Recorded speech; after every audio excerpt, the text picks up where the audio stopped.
This morning, unfortunately, it is official. The Connecticut Sun is moving to Houston for the 2027 season. Yeah, it comes after several attempts to keep the team here in our state, but the WNBA did make their move final last night.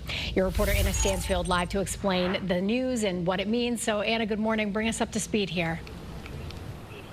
Well, good morning. This really is just some heartbreaking news for fans in our state. The sale was unanimously approved by the WNBA last night, meaning the Sun will now ship off to Texas for next year's season. For $300 million, the owner of the Houston Rockets bought the Connecticut Sun from the Mohegan Tribe. The tribe announced last spring that the team could potentially be sold and moved out of state. Several Connecticut lawmakers were not on board, pushing to keep the team here throughout the last year.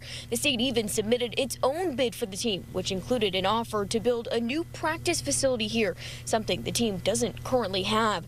Last month, Senator Richard Blumenthal also called for an antitrust investigation into the sale, saying the WNBA blocked the state's efforts of trying to keep the team in Connecticut. There were a lot of hurdles to get to yesterday's announcement, but with the unanimous vote from the WNBA, the team will head to Texas for 2027.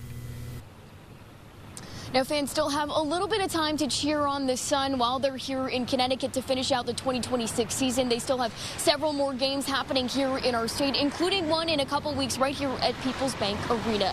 I'm your reporter live in Hartford, Anna Stansfield, Channel 3 Eyewitness News.